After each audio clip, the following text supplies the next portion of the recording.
The email arrived at 6:13 in the morning. After 15 years of loyalty, countless late nights, and carrying an entire department through impossible deadlines, Daniel Carter was being removed as operations director. His replacement was not a seasoned executive or a talented manager.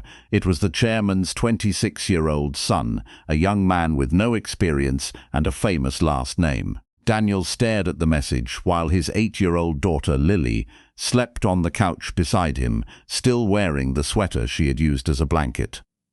In one cold sentence, the company had taken away the position that had become his life.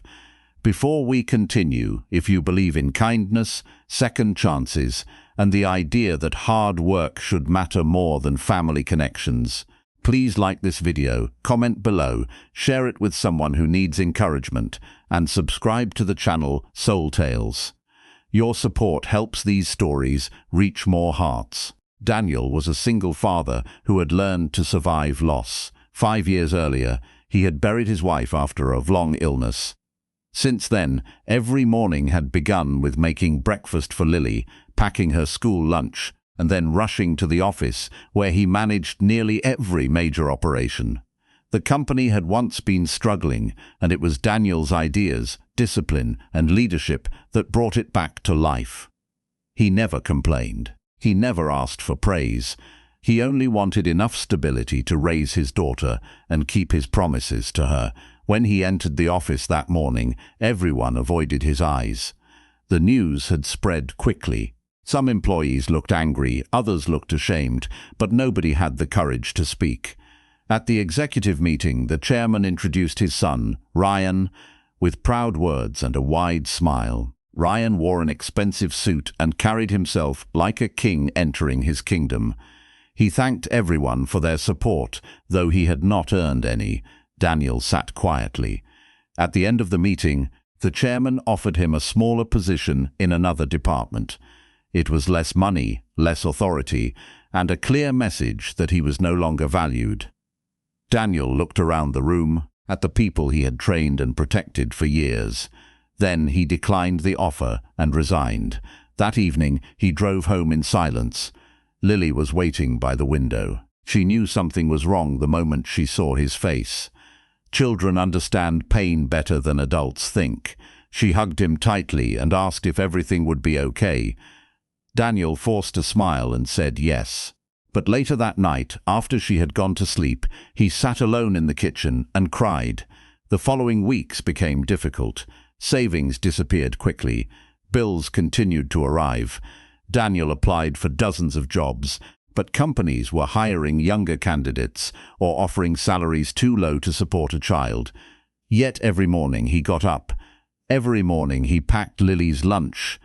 Every morning he smiled for her. Meanwhile, inside the company he had left behind, things began to change. Ryan believed leadership meant giving orders. He ignored experienced managers and dismissed concerns. He replaced proven systems with flashy ideas. Long-term clients were neglected. Projects that once ran smoothly began falling apart. Employees who had once loved their work started leaving. Departments stopped communicating. Deadlines were missed. Mistakes multiplied. Within 3 weeks, the company that had taken 15 years to build began collapsing. The chairman initially blamed everyone except his son. But when major clients cancelled contracts and investors demanded explanations, panic spread through the executive offices. One afternoon, the chairman entered the operations floor and found it nearly empty. People were resigning faster than they could be replaced.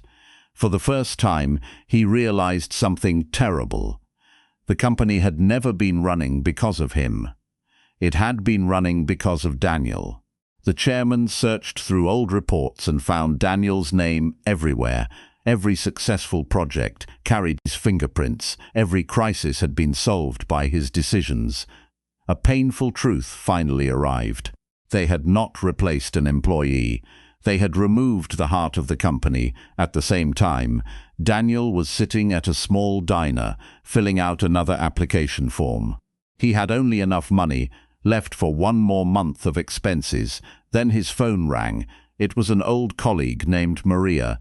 She explained that the company was in chaos and that the chairman wanted to meet him immediately. Daniel looked at the rain falling outside the window. He remembered every late night, every sacrifice, every birthday he had spent at the office instead of with Lily. He politely refused. That evening, another call came, then another. Finally, the chairman himself appeared at Daniel's apartment.